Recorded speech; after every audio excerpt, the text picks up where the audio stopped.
Akkam jirtu maatiiwwan Taaddatuu kan biyya keessaaf ala teessanii barnoota keenya hordoftan. Barnoota keenya yeroo darbee keessatti waa'ee sirna tuqaalee ka jedhu waliin barachaa turre. Maarree erga sirna tuqaalee xumurree boodamoo gaaffiiwwan hojjennee waliin barachaa turre. Gaaffiiwwan yeroo darbee irraatii akka barnoota guddaa argattan abdii guddaan qaba. Maarree ammallee warri maatii keenya taatan warra maatii keenya hin taaneef yuutuubii keenya sheer gochuudhaan bira akka nuuf qaqqabsiistan, akkasumas immoo warri maatii keenya taatan barnoota nuti isiniif qoonnu kana aayataan akka hordoftan kabajaan isin gaafannaa. Har'allee barnoota yeroo darbee irratti gaaffiiwwan ammas irratti isiniif dabaleen jira. Gaaffii keenya har'aa waa'ee sirna tuqaalee ka jedhu kan waliin ilaallu ta'a.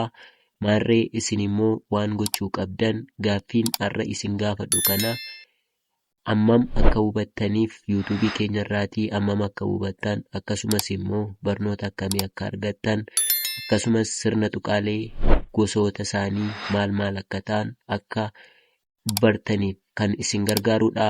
Har'a gaaffii isaan isin gaafadhaa.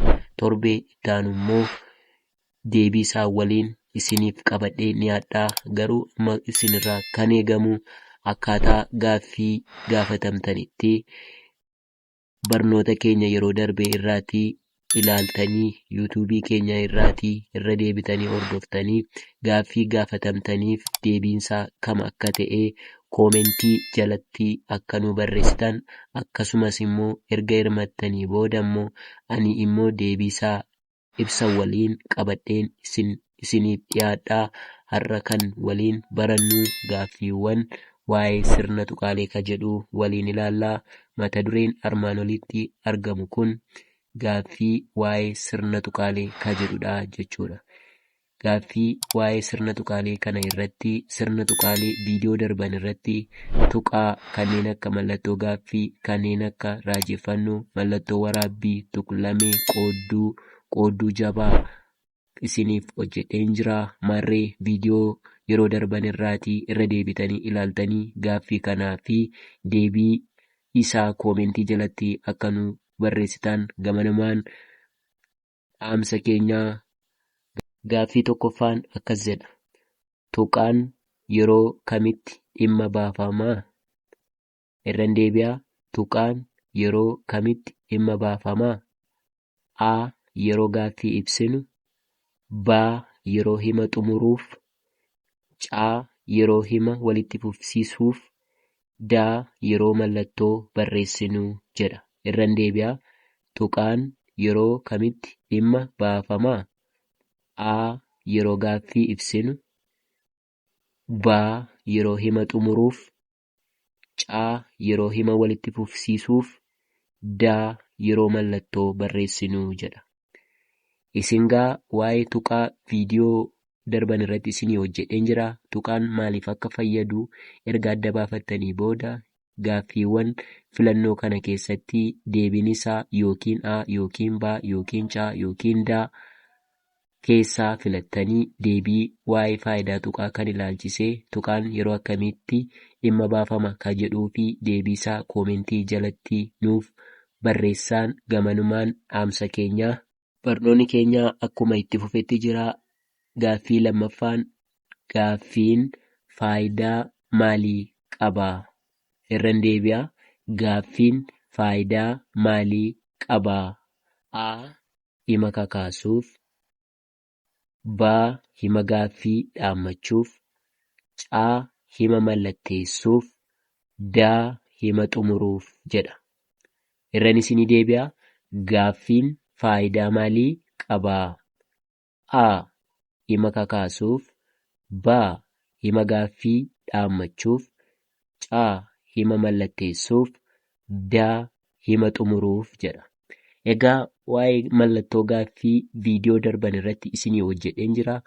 Gaaffiin maaliif akka fayyadu erga viidiyoo darban irraa ilaaltanii, akkasumas immoo warri duraan ilaaltanii jirtanii akkaataa har'a gaafatamtaniin deebiiwwan aatii agadaa keessaa filannoo kana keessaatii aatii agadaa keessaa kan deebii ta'uuf tokko filattanii koomentii irratti akka nuuf keessan, ani immoo hirmaannaa keessan ilaalee ammallee irra deebi'ee ibsa waliin qabadheen isiniif dhiyaadhaa. Isin immoo gaaffii gaafatamtan kanaaf yoo aate A, yoo baate B, yoo caate C, yoo daate D kana koomentii irratti nu barreessaa. Gamanumaan dhaamsa keenya. Akkasumas immoo yoo gaaffiin kun isinitti cime viidiyoowwan darban irraatii irra deebi'aatii dhaggeeffadhaa.